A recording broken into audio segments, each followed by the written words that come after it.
베드로전서 1장 13절 함께 보시겠습니다.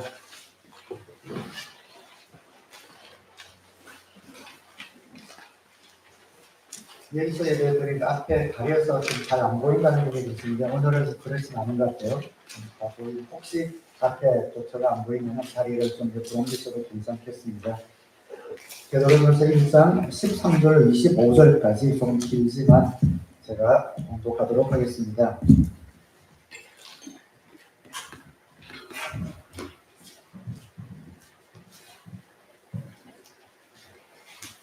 그러므로 여러분은 마음을 단단히 먹고 정신을 차려서 예수 그리스도께서 나타나실 때에 여러분이 받을 은혜를 끝까지 바라고 있으십시오.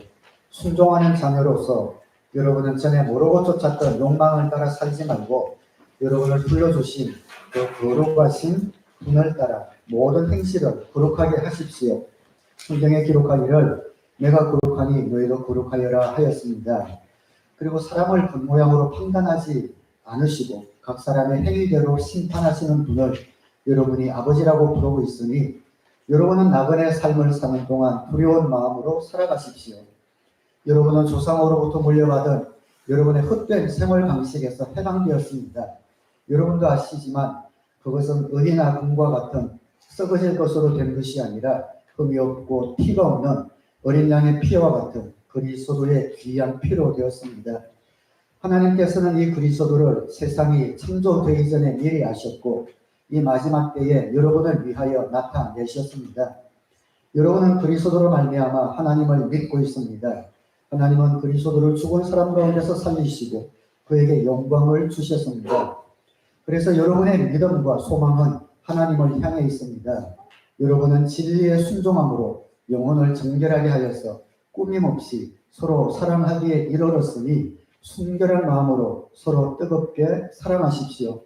여러분은 다시 태어났습니다. 그것은 썩을 씨로 그렇게 된 것이 아니라 썩지 않을 씨, 곧 살아계시고 영원하신 하나님의 말씀으로 그렇게 되었습니다. 모든 육체는 풀과 같고 그 모든 영광은 풀의 꽃과 같다. 풀은 마르고 꽃은 떨어지되 주님의 말씀은 영원히 있다. 이것이 여러분에게 복음으로 전해진 말씀입니다.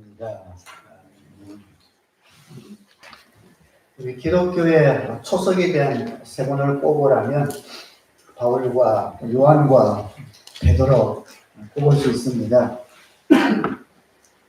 바울은 믿음에 관해 귀한 믿음의 이런 초석을 세웠지요. 대표적인 것이 히브리서 11장 믿음의 장이라고 불려지는 히브리서 11장과 같은 그 로마서 갈라디아서를 통해 참 믿음이 무엇인지 기독교 초석을 단단히 세웠습니다.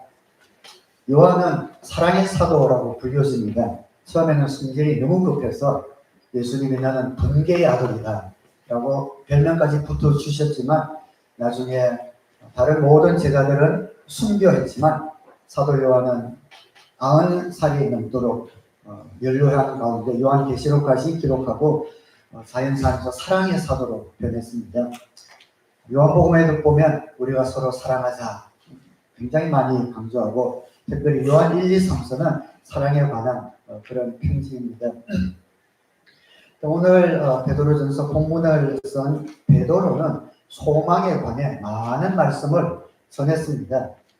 사도 베드로는 우리가 사는 이 세상은 나그네 길이다 이런 표현을 많이 씁니다. 잠시 잠깐 머무는 곳이다. 우리의 소망은 영원한 저곳 천국에 있다 라고 이야기하면서 결국 우리가 갈 곳이 천국이라면 그 소망을 가지고 이 나그네 인생길을 어떻게 살아가야 할 것인가 라는 많은 말씀을 했습니다. 오늘 말씀도 그 말씀 가운데 하나겠지요. 그 중에 특별히 2023년 마지막 주일을 맞이하면서 우리 한 해를 돌아보며 버려야 할 것이 무엇인지 또 새해를 앞두고 붙들어야 할 것이 무엇인지 우리 몇 가지 한번 살펴보면서 결단하는 그런 시간이 되었으면 좋겠습니다. 버려야 할 것은 말할 것도 없이 옛 삶이고 잡아야 할 것은 새로운 삶이겠죠. 본문에 나오지만 새로운 삶을 잡되 단단히 잡으라 기록하고 있습니다. 단단히 잡으라. 제 고향 말로는 당디 잡으라 그렇게 이야기하고 있습니다. 여러분 이제 내일이면 새해인데 올 한 해 여러분 가운데 있었던 버려야 될 것, 짐된 것들 그런 것들을 설렁설렁 어물쩍 내일까지 갖고 가시지 마시고 오늘 예배를 통해서 버려야 할 것 버리고 붙들 것 붙드는 귀한 은혜가 되기를 주님의 이름으로 축원합니다.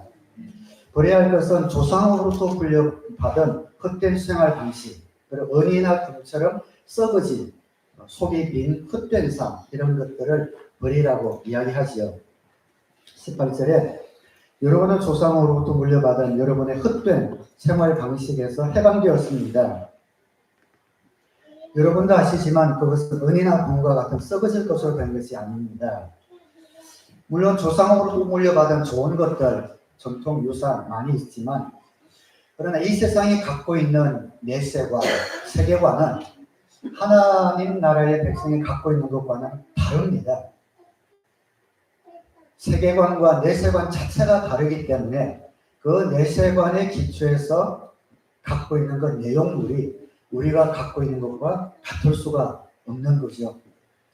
근데 그 삶을 그대로 따랐다가는 공허함, MT 그런 느낌을 받고 살아갈 수밖에 없습니다. 14절에도 14절 아마 얘기는 안 나오겠지만 순종하는 자녀로서 여러분은 전에 모르고 쫓았던 욕망을 따라 살지 말고 순종하는 자녀로서 현재 삶은 전에 모르고 쫓았던 삶을 따라가지 말라고 이야기합니다. 성경에 나오는 몰랐다 혹은 어리석었다라고 하는 것은 하나님을 몰랐다라는 의미입니다. 하나님을 만나기 전에 몰랐던 어리석었던 그 삶을 따라가지 말라. 겉으로 보기에는 아무 문제 없는 것 같지만 우리의 가치관과 배치되는 그런 세상 가치관들이 많이 있습니다. 우리 한국의 광고 같은데 그런 표현들 가끔 나오지. 우리 것이 좋은 것이야 그러잖아요. 전통이라는 이름으로 아무 그렇게 몹시 행해지는 점, 운수, 굿, 사주, 팔자, 제사 이러한 것들 천국을 모르는 세계관과 내세관을 가지고 세워진 그런 전통이 우리의 가치관과 같을 수가 없습니다. 그리고 세상이 추구하는 성공, 세상이 추구하는 인정, 우리와 같을 수가 없습니다. 그런데 우리도 모르게 문화 속에서 그것을 붙들고 살아간다면 하나님 자녀로서 주어진 그런 특권과 복을 누리지 못하겠지요. 이 세상에서 목숨 걸고 추구하는 것들이 있지 않습니까? 공부를 좋아하는 분은 가장 최고의 학위, 그거 받기 위해서 10년 넘게 공부하는 분들도 있습니다. 내가 바라는 어떤 성공, 지위, 명예, 그것 위해서 세상 사람들이 살아가고 있지 않습니까? 그런데 막상 그것이 이루어지면 그렇게 흠모할 수가 없는 거죠. 요즘 넷플릭스에 이제 다큐멘터리 보면 성공했다고 하는 이런 운동선수들 그런 다큐멘터리들이 나오잖아요. 보면 공통적으로 느끼는 것이 가수들, 많은 사람들 앞에서 그렇게 찬사를 받고 공연을 마치고 숙소에 들어갔을 때 그냥 너무 공허했어요. 뭘 할지 몰라서 나고라지는 그런 모습들을 볼 때에 그것이 정말 그들의 모습이구나. 지속되지 않는 사라질 삶도 우리가 버려야 할 것이겠죠. 세상에 더 멋져 보이고 찬란해 보이지만 오래 가지 않습니다. 24절에 모든 육체는 풀과 같고 그 모든 영광은 풀의 꽃과 같다. 풀은 마르고 꽃은 떨어진다. 좋은 차, 좋은 옷, 좋은 가구 좋죠. 편리하죠. 그러나 오래 가지 않습니다. 지속되지 않는 사라질 삶입니다. 전 다른 직업 중에서 좀 인기 연예인들의 삶이 잘 좀 불쌍하지 않나 그런 생각이 들어요. 그냥 그 한때, 넷플릭도 한세기에서 한때 인기 반짝하고 나면은 밑에서 치고 올라오죠. 또 드라마나 영화에서 써주지 않죠. 근데 그 이런 값은 있죠. 그러다가 좀 나이가 들면 모르겠습니다만 아침마당 이런 데 와서 박수 치고 이런 데 나와서 앉아있는 그런 모습들 보면 예전에는 그렇게 교만했던, 그렇게 인기 많았던 사람인데 그런 것들을 볼 때에 참 인기가 더덥다, 그런 생각이 듭니다. 지난주에도 한국에서 아까운 배우가 또 목숨을 잃었지만 그런 것들을 볼 때에 참 그 이미지 하나 때문에 먹고 사는, 지속되지 못할 것에 목숨 걸고 사는 그 삶이 얼마나 불안하고 불쌍할까, 그런 생각이 듭니다. 멋져 보이지만 지속되지 못하는 것들이 많습니다. 오래가지 못하죠. 그것 때문에 우리가 목숨을 걸어서야 되겠습니까? 우리가 가져야 될, 소중하게 붙들어야 될 그런 가치관이 있습니다. 조상들로부터 물려받은 헛된 삶, 속이 빈 삶, 지속되지 못할 그러한 삶들을 우리는 버려야 합니다. 여러분이 2023년 여러분에게 가장 마음 가운데 소원했던 것들은 혹시 무엇이었습니까? 풀처럼 꽃처럼 사라질 것에 혹시 우리가 목숨을 걸었다면 오늘 마지막 날 주님 앞에 붙들어야 될 것이 무엇인지 보여달라고 기도하는 마음으로 예배를 드렸으면 좋겠습니다. 새로운 삶을 잡아야 하는데 잡아야 할 새로운 삶은 첫 번째는 거룩하고 분별된 삶입니다. 14절에 순종하는 자녀로서 여러분은 전에 모르고 쫓았던 욕망을 따라 살지 말고 여러분을 불러주신 그 거룩하신 분을 따라 모든 행실을 거룩하게 하십시오. 성경에 기록하기를 내가 거룩하니 너희도 거룩하리라 하였습니다. 거룩하다라는 말의 원래 의미는 구별했다라는 의미입니다. 하나님께서 하나님의 예배를 위해서 구별하는 모든 기구들도 거룩하다라고 레위기에 말씀을 하고 있죠. 그래서 우리를 보고 거룩하게 살아라라고 하는 것은 첫 번째 의미는 구별된 삶을 살아라. 하나님이 우리를 부르셨고 우리가 그 목적대로 살겠다고 바쳤기 때문에 우리를 거룩한 무리, 성도라고 부릅니다. 우리가 거룩한 하나님 앞에서 분별된 삶을 사는 것은 그래서 너무나 당연한 삶이 되겠지요. 옛날 살던 것이 조상의 잘못된 가치관을 따라 살던 헛된 생활 방식이라면 저와 여러분 하나님을 알았습니다. 어디에서 왔고 또 어디로 가는지 또 어디에 서 있는지 아는 사람이기 때문에 바르게 살 수밖에 없습니다. 정말 천국의 소망을 두고 가는 나그네라면 이 세상을 어떻게 살아야 할지 답이 나오지요.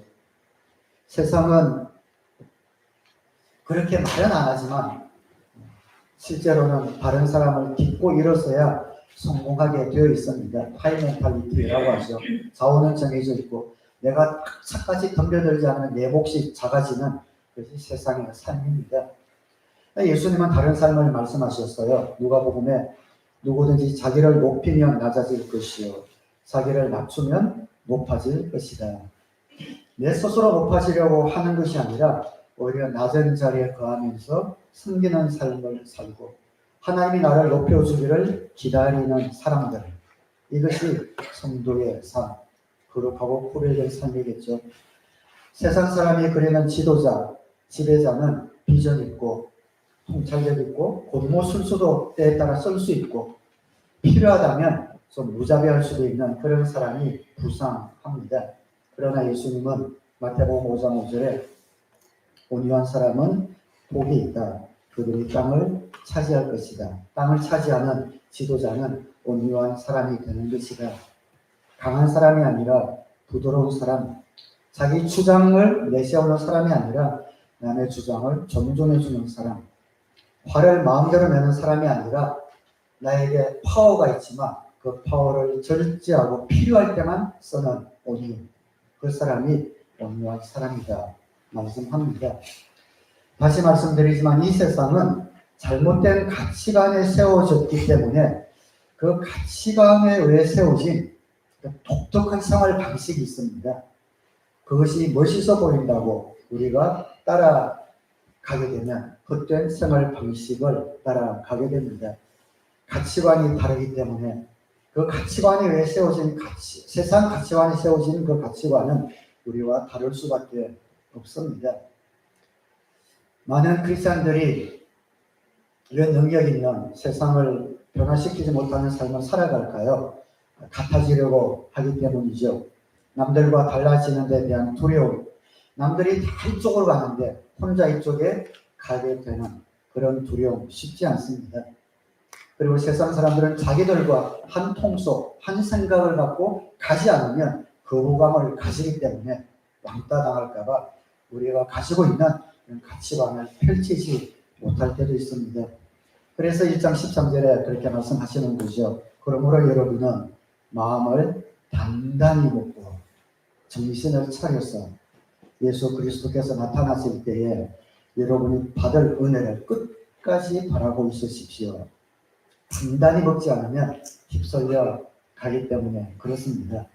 결코 쉽게 되는 것이 아닙니다. 집중해야 합니다. 단단히 먹고 여러분이 받을 은혜를 끝까지 바라고 있으십시오. 소망을 이야기하고 있죠. 우리가 천국을 바라고 언젠가는 하나님과 살 소망이 있다면 하나님의 백성답게 이 땅을 살아가야 한다. 그런 결단과 과단성이 있어야 한다. 맨날 저쪽 바라보며 부러워하고 있어서는 안 된다. 말씀하고 있습니다. 바울은 로마서 12장 2절에서 여러분은 이 시대의 풍조를 본받지 말고 마음을 새롭게 함으로 변화를 받아서 하나님의 선하시고 기뻐하시고 완전하신 뜻이 무엇인지를 분별하도록 하십시오. 세상의 가치관은 잘못된 신관, 잘못된 내세관 위에 세워졌기 때문에 우리와 같은 생활 방식을 가질 수 없습니다. 여러분 살아가면서 세상 사람들과 다를 때 불안해할 것이 아니라 같을 때 우리는 불안해야 합니다. 나는 주의 말씀을 따라가고 있는가? 세상 사람들과 사고를 비슷하게 하면서 생활만 기독교인인 것처럼 흉내내서도 안 됩니다. 마음을 새롭게 해야 합니다. 우리 가치관을 바꿔야 합니다. 아직도 내가 예수님을 믿지만 돈이 나에게 가장 중요한데 그 마음은 그대로 갖고 있으면서 어떻게 하면 돈을 많이 버나 내 실력이나 자원이 딸리니 기도로 벌어보자. 아니지요. 생활 방식만 기도한다고 하나님의 자녀가 아니라 그 마음이, 그 가치관이 변해야 합니다. 마음을 새롭게 해서 가치관 자체를 바꿔야지 그 가치관을 그대로 두고 기도하고 찬양하고 섬기고 전도하면서 그 생활 방식만 종교적으로 바꾸려고 해서 되지도 않거니와 그게 무슨 신앙생활이겠습니까? 새로운 삶을 붙드는 것, 우리의 마음을 새롭게 해서 하나님이 원하시는 것이 무엇인지, 세상이 나에게 요구하는 것이 무엇인지 분별하여 선택해야 합니다. 왜 그렇게 해야 하는가? 우리가 붙든 새로운 가치는 그냥 주어진 것이 아니라 큰 대가를 치르고 우리에게 주어진 특권이기 때문에 그렇습니다. 본문을 읽어보면 초점이 무엇인지 약간 힘들게 느껴지지만 전체 베드로가 말하기 원하는 것은 한 가지입니다. 우리가 하나님을 아버지로 부르지 않느냐? 우리는 천국에 확실한 소망을 갖고 예수님이 오실 때 그와 만날 사람들이 아니냐? 이것이 얼마나 큰 특권인지 모르고 어떻게 세상 방식을 쫓아 그대로 살아가느냐라는 안타까움이 전제되어 있습니다. 우리는 익숙하게 오늘 죽으면 천국 가는 거 믿습니까? 아멘. 하지만 이것이 얼마나 큰 특권인지 여러분 아십니까? 오늘 예수님이 오시든지 내가 죽든지 하면 나는 천국에 갑니다. 나는 주님 앞에 서 있을 겁니다. 우리가 하나님을 아버지라고 부르고 기도하면 응답해 주신다는 것, 이것이 얼마나 큰 특권인지 알아라는 것이죠. 18절에 여러분은 조상으로부터 물려받은 여러분의 헛된 생활 방식에서 해방되었습니다. 여러분도 아시지만 그것은 은이나 금과 같은 썩어질 것으로 된 것이 아니라 흠이 없고 티가 없는 어린 양의 피와 같은 그리스도의 귀한 피로 되었습니다. 이 특권을 우리가 누리도록 하기 위해서 어떤 분이 엄청난 대가를 치르셨습니다. 20절에 하나님께서는 이 그리스도를 세상이 창조되기 전에 미리 하셨고 이 마지막 때에 여러분을 위하여 나타내셨습니다. 옛날 사람들은 어려운 것이 듣기만 했지만 만나지 못했던 그분, 우리는 만나지 않습니까? 우리는 누리고 있지 않습니까? 그 특권을 알고 주님 우리에게 원하시는 소원을 따라 살아야지 잘못된 가치관이 세워진 세상을 보며 부러워하고 그것을 따라가면 어떻게 하냐. 베드로가 그렇게 이야기하고 있습니다. 그럼 값을 주고 뭔가를 얻었다면 길을 쓰고 그 값을 본전 찾으려고 우리가 노력하지 않겠습니까? 이 땅에 사는 작은 행복을 위한 것도 우리가 희생하면서 잠을 설치면서도 그 값을 찾아먹기 위해서 노력하는데 우리는 아버지가 계시고 천국을 소유하고 모든 눈물을 씻어주신 영광과 소망을 바라보며 사는 사람들이 이 땅 살아가면서 자신있게 긍지를 가지고 담대하게 살아가야지 세상 사람들 눈치 보면서 살아갈 수 없다라고 말씀을 하고 있습니다. 오늘 말씀을 통해서 저와 여러분이 가진 소망의 근거가 무엇인지 다시 한번 우리 가운데 새기게 되기를 바랍니다.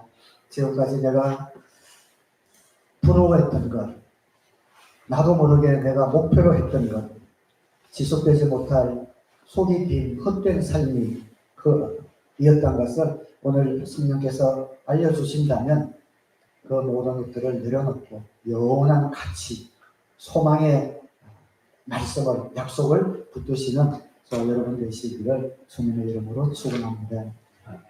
세상 사람들이 아무리 좋은 집, 좋은 차, 좋은 옷 사도 부러워하지 마시고 물론 그들의 성공은 존중해 주어야 되지만 내가 어떤 존재인지 우리가 돌아보면 좋겠습니다.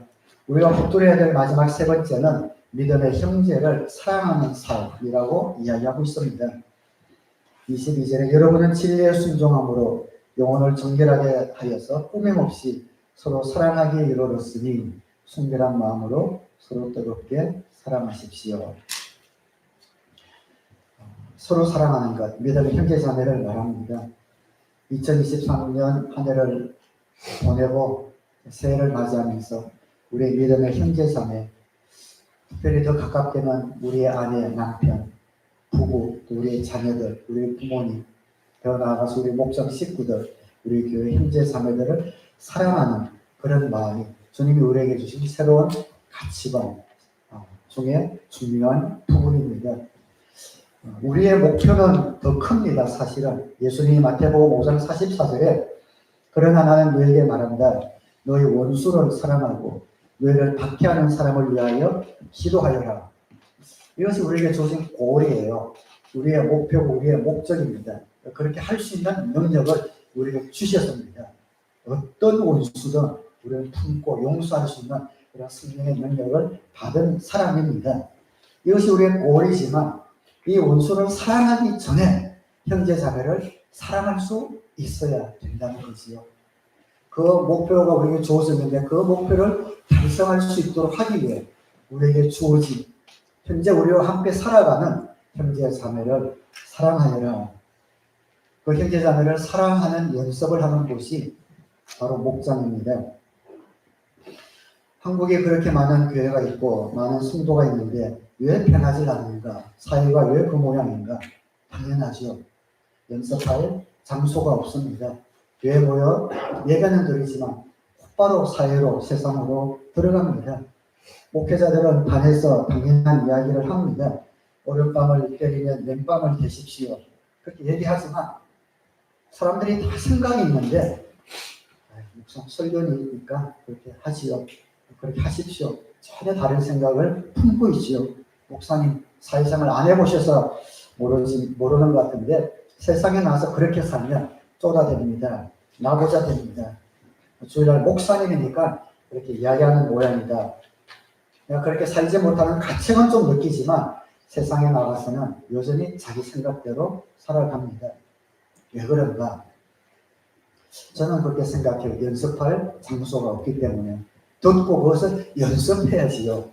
우리 신앙의 실력은 연습하고 훈련하고 반복해야만 우리 실력이 되지 않습니까?